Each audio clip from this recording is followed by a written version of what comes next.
Happy rainy Thursday morning to you. Our devotion today is going to be found in Genesis chapter 34. I have to apologize in advance, though. It's going to be a little bit lengthy. This story is about sexual assault.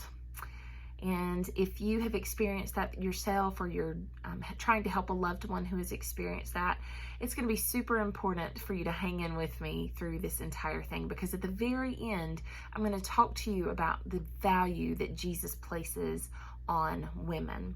And so if you're not interested in all the historical details or the story today, you could fast forward to that, but it's going to be super important that you hear that part. So don't get lost in the rest of the details. Try to learn from them, and hopefully you'll find something of interest today as we spend our time together. In order to get to our character of the day, who her name is Dinah, I want to talk to you about her parents. It's super important for you to know that history. Her father's name was Jacob. Jacob was the younger of a set of twins. His older brother's name was Esau, and Jacob does something awful to his twin. He steals his birthright, and because of that, he has stolen the inheritance of his brother. The older brother wants to kill him, and Jacob has to flee his home, and his mother sends him to his uncle Laban's house in a place far away called Haran. On the journey, even though Jacob's done something terrible, God speaks to him. He uses a dream in Genesis chapter 28. If you want to go back and look at that, you can. But God is still speaking to him. God has not given up on him despite this evil action that he's done. When Jacob finally arrives in Haran, he goes to a well, probably to get something to drink, and he rescues a beautiful young woman from some rascally shepherds that are there giving her a hard time. Come to find out, it's his cousin, Rachel. And Rachel takes cousin Jacob home to her daddy and introduces him, and Uncle Laban takes Jacob into his house. Now, there's a description of Rachel here that I want to read to you. It's actually found in Genesis chapter 29, so you can back up a few chapters for this. But it describes the beautiful Rachel, who Jacob, of course, is immediately smitten with. But it also describes another character that I want to introduce you to. So look at chapter 29, verse 16. It says, "Now Laban had 2 daughters. The name of the older was Leah, and the name of the younger was Rachel." That's the one that Jacob met and loves. But Leah's eyes, verse 17, were weak. What does that statement mean? The only thing I can think of is, because it's listed next to Rachel's beauty, is that it made her unattractive in some way. Perhaps she had a lazy eye. Perhaps she was cross-eyed. Whatever it was, it's listed in here as a deficit. Please understand, if you struggle with that, I don't think it makes a deficit. I think it makes you unique, and something that you have pushed through is amazing to me. But it's listed here, so we're going to deal with it as it's stated. Verse 17, Leah's eyes were weak, so the older daughter had weak eyes. But Rachel was beautiful in form and appearance. Jacob loved Rachel, the younger. And he said, "I will serve you 7 years for your younger daughter, Rachel." Laban said, "It is better that I give her to you than I should give her to any other man. Stay with me." So Jacob served 7 years for Rachel, and they seemed to him but a few days because of the love he had for her. That's super sweet.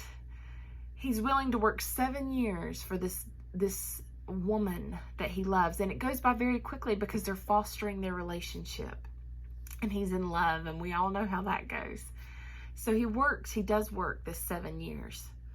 On the day of the wedding, he's worked 7 years. It's the day of the wedding.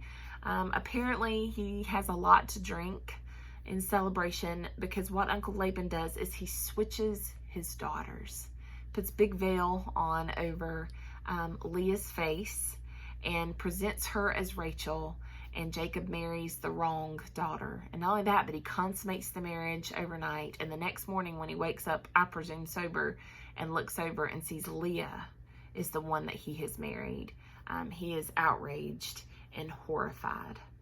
The interesting thing is, remember, Jacob had stolen his brother's birthright, and now something has been stolen from him. And so I think it's going to make Jacob think twice about what his brother went through when he did the very thing to him that now has been done to Jacob. But poor Leah, the unwanted daughter with the weak eyes, the unwanted wife, she now knows that this man is horrified. He really wanted her sister. I can't imagine what it's like to be a pawn in a man's world like that. And so heartbreaking. Jacob has to work another 7 years, if you know the story, to eventually wed Rachel. So at 14 years after the start of the journey, he is wed to both sisters. The favored wife, Rachel, goes barren for a long time. She does eventually have 2 sons, but it's a very long journey for her. But Leah is very fertile. As a matter of fact, she gives Jacob 13 children. I can't help but be a little irritated because she was the unwanted wife, and yet he goes and partakes of her regularly, apparently, because she ends up having 13 children. Maybe, I'm sure they worked out their relationship. I'm sure it was different. But here we're being also confronted with that issue of plural marriage, which was not by God's design. That was man's design. So there's struggle here in the family. But one of their 13 children is really the lady of the day. Her name is Dinah. She was the 11th born child between Jacob and his first wife, Leah. We only really hear details about her in one big chapter, and that's in chapter 34 of Genesis. So if you'll go with me there, that would be great. She has grown into a young woman at this point, and her father has just moved both wives and their children and all their supplies and all, Jacob ended up being very wealthy, all their possessions and all their animals back towards his homeland. He's trying to heal things with his brother Esau. And so he's left Haran with all these possessions and all these children and his 2 wives, and he is moving back closer to home. But instead of doing what he should have done, which is move in really close next to his brother to keep the faith pure, he lives on the outskirts. And this is going to really bite him because he's almost closer to a village of people who are a completely different faith. And we know that that's something that God was trying to avoid because he was trying to keep his doctrine pure. He was having a hard enough time with these believing men who were tainting things and making them their own opinion about how things should go. So he really didn't want that, but he does. He moves his family there. And when he, in a new land, a new place that Dinah has never been, she wants to go exploring like any other young woman. So let's go to chapter 34, verse 1. It says, "Now Dinah, the daughter of Leah, whom she had borne to Jacob, went out to see the women of the land." She wanted to go meet them and see how they're cooking and what they're raising and how they're gardening and what's going on in the area. But unfortunately, while she's out, she catches the eye of the local prince. His name is Shechem, and something horrible happens. Look at verse 2. It says, "And when Shechem, the son of Hamor the Hivite, the prince of the land, saw her, he seized her and lay with her and humiliated her." I don't know what those moments were like for Dinah after that sexual assault. I've never been sexually assaulted, but some of you do. Some of you know what those horrific moments are like. I can't imagine. Horror. And not only that, but she's held captive in his home. He takes her home and holds her there and will not let her return home. Somehow it's reported back to her father what's happened, because in verse 5 it tells us that he knows it. And if all this isn't bad enough, Shechem falls in love with her. Maybe lust. I'm sure it was. His own selfish version, whatever that was. And he wants to further the relationship with the woman that he's just raped and taken captive. Verse 3, "And his soul was drawn to Dinah, the daughter of Jacob. He loved the young woman and spoke tenderly to her." That's nice after you've raped her. "So Shechem spoke to his father Hamor, saying, 'Get me this girl for my wife.'" We learned a lot about Shechem just by the fact that he took a woman and raped her and now is holding her captive. But we learn even more by how he speaks to his father. "Get this for me. Do this." And guess what his father does? Exactly that. Major parenting fail. Now we see how Shechem has turned out the way he has turned out. What was Dinah's father's reaction to the fact that his daughter never came home and has been raped and taken captive? It says, verse 5, "Jacob heard that Shechem had defiled his daughter Dinah, but his sons were with his livestock in the field. So Jacob held his peace until they came." What was his reaction? Nothing. Nothing. Let me tell you something. If Lauren Henderson had been raped and kidnapped, Mike Henderson would have waited for no man to go and get his daughter back, whatever it would take. I don't have a husband, but if something happened to my daughters, I would not wait for any man to go and get them, to find them. But her father does nothing. I just can't imagine the heartbreak of that. What was her brother's reaction? Let's look in verse 7. Remember, they were out in the fields in the initial time. It says, the sons of Jacob had come in from the field as soon as they heard of it, and the men were indignant and very angry, because he had done an outrageous thing in Israel by lying with Jacob's daughter, for such a thing must not be done. They are angry, and they are outraged. Now, whether it's for their actual sister's heart issues and what's going to happen and her pain, or whether it's for their family honor, we aren't told here. Listen to the rest of the story and you can decide what their motives are. Prince Shechem's father, Hamor, comes to visit Jacob to ask for Dinah's hand in marriage for his son. Not only that, but he presents the idea of, hey, since we're getting along so well, let's intermarry together. You can marry our women, we'll marry your women, and we'll become one big happy family. Your possessions will be ours. Your warriors will be ours. You know, this is going to be great. You're a man with many sons. This is going to be a fabulous situation. And then this is what Shechem says to Dinah's brothers. Look at verse 11. It says, Shechem also said to her father and to her brothers, let me find favor in your eyes, and whatever you say to me, I will give.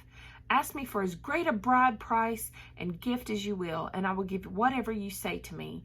Only give me the young woman to be my wife. He does ask for her hand in marriage. What's their reply? They have a plan really quickly. Look at verse 13. The sons of Jacob answered Shechem and his father Hamor deceitfully, because he had defiled their sister Dinah. They said to them, we cannot do this thing to give our sister to one who is uncircumcised, for that would be a disgrace to us, men. Only on this condition will we agree with you, that you will become as we are by every male among you being circumcised. Then we will give our daughters to you, and we will take your daughters to ourselves, and we will dwell with you and become one people. But if you will not listen to us and be circumcised, then we will take our daughter and we will be gone. So he says, listen, sounds like a good plan, but we ain't doing this until all y'all get circumcised. That was his plan. It seems like they're trying to build the faith up, right? Add members, but that's not what they're trying to do. What is Shechem's reaction? Let's see. It says, verse 18, their words pleased Hamor and Hamor's sons Shechem, and the young man did not delay to do the thing, because he delighted in Jacob's daughter. Now he was the most honored of all of his father's house.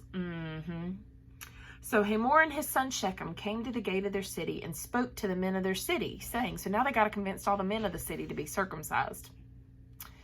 These men are at peace with us. Let them dwell in the land and trade in for it. For behold, the land is large enough for them. Let us take their daughters as wives, and let us give them our daughters.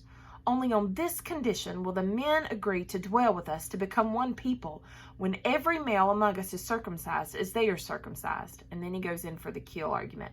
Will not their livestock and their property, all their beasts, be ours? Possessions. Only let us agree with them, and they will dwell with us. And all who went out of the gate of his city listened to Hamor and his son Shechem, and every male was circumcised, all who went out of the gate of his city.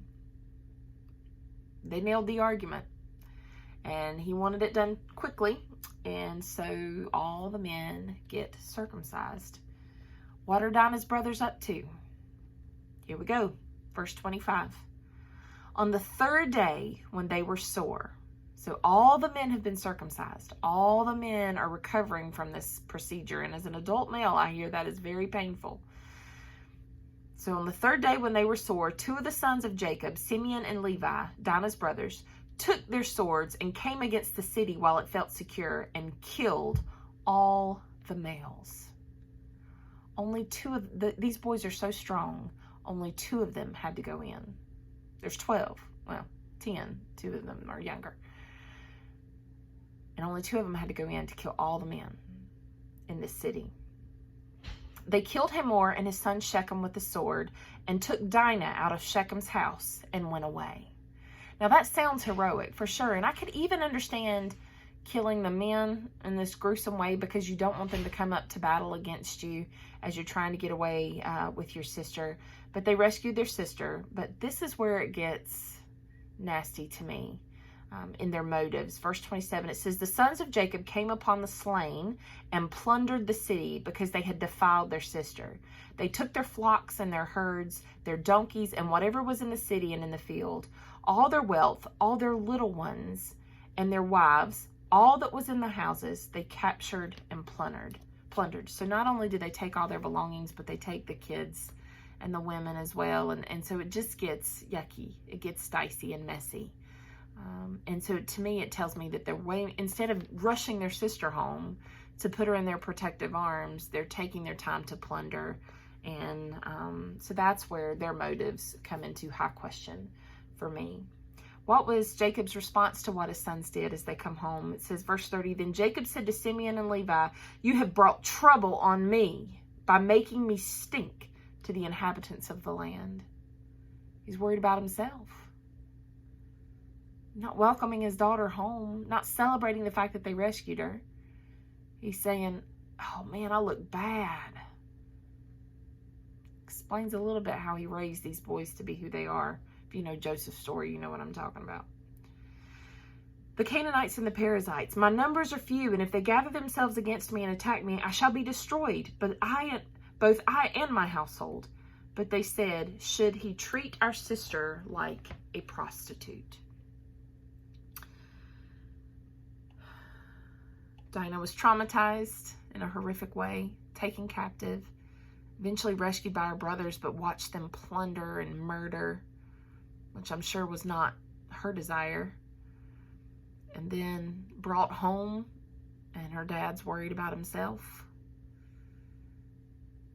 And in Old Testament days, man having twisted some of God's laws and rules, she is now shamed. How do we know this? The only other mention of Dinah is in chapter 46. You can flip ahead. And we'll go to verse 8. This is, at this time in chapter 46, Jacob is very old. Many years have passed. If you know anything about Joseph's story, he was the younger brother that was sold by these same older brothers into slavery. And he has risen up to be second in command in Egypt. There's a famine in the homeland. And so Joseph, in trying to forgive his family for what they've done, brings all the members of his family into Egypt to try to help protect them. Verse 8 in chapter 46 says, now these are the names of the descendants of Israel who came into Egypt. And then it continues to list Jacob and his sons. But if you go to verse 15, it says, these are the sons of Leah, whom she bore to Jacob, together with his daughter Dinah. Altogether, his sons and his daughters numbered 33. So 33 family members here. But Dinah is listed alone. She would not be allowed to marry. She would not be allowed to have children. In that one moment with that awful prince, she is stripped of all things that could bring her joy in that moment.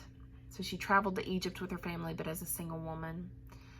Why was she considered defiled? That makes no sense to me, especially in the land that we are, where, you can go on to heal from sexual assault and rape, but that's because we're on this side of Jesus, and a lot of things make more sense once Jesus came as God in flesh to explain to us how things should have been, how God's intention of his original law should have been.